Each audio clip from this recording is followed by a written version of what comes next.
الحمدللہ رب العالمین والصلاة والسلام علی سید الانبیاء والمرسلین اما بعد فاعوذ باللہ من الشیطان الرجیم بسم اللہ الرحمن الرحیم اہدنا الصراط المستقیم صدق اللہ مولانا العظیم۔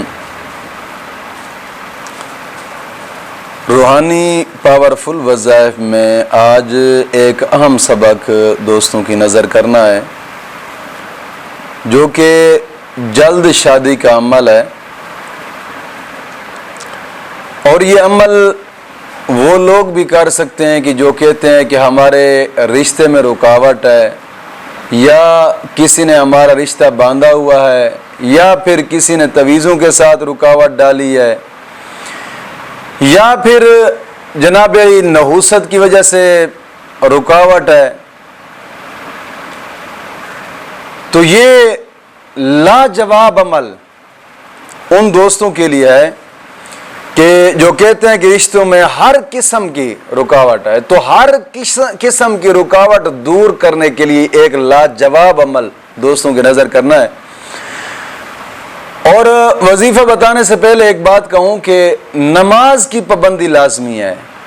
ہر نماز کے بعد 11 مرتبہ کلمہ طیبہ اور 11 مرتبہ درود پاک۔ دوستو کبھی کبھار ایسا ہوتا ہے کہ اپنی نحوست کی وجہ سے کاموں میں رکاوٹ ہوتی ہے، اپنی نحوست کی وجہ سے، تو کوشش کریں گناہوں سے توبہ کریں اور پھر نماز کی پابندی کریں۔ ہر نماز کے بعد 11 مرتبہ کلمہ طیبہ اور 11 مرتبہ درود پاک پڑھیں، اور کوشش کریں کہ چلتے پھرتے درود پاک پڑھتے رہا کریں۔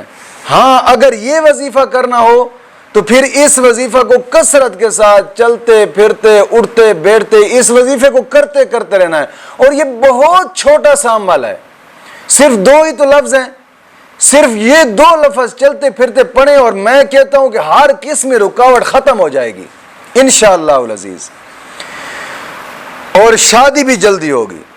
اور وہ وظیفہ کیا ہے؟ یا لطیف یا حلیم، یا لطیف یا حلیم، یا لطیف یا حلیم، یا لطیف یا حلیم۔ اس وظیفہ کو گنتی نہیں کرنا، بغیر گنتی کے، بغیر تسبیح کے اٹھتے بیٹھتے چلتے پھرتے یہ پڑھتے پڑھتے رہیں، انشاءاللہ العزیز انشاءاللہ العزیز چند دن ہی گزریں گے، ہر قسم رکاوٹ ختم ہو جائے گی، اور انشاءاللہ العزیز شادی کے دن قریب آ جائیں گے۔ مولا کریم دین متین کی سمجھ عطا فرمائے۔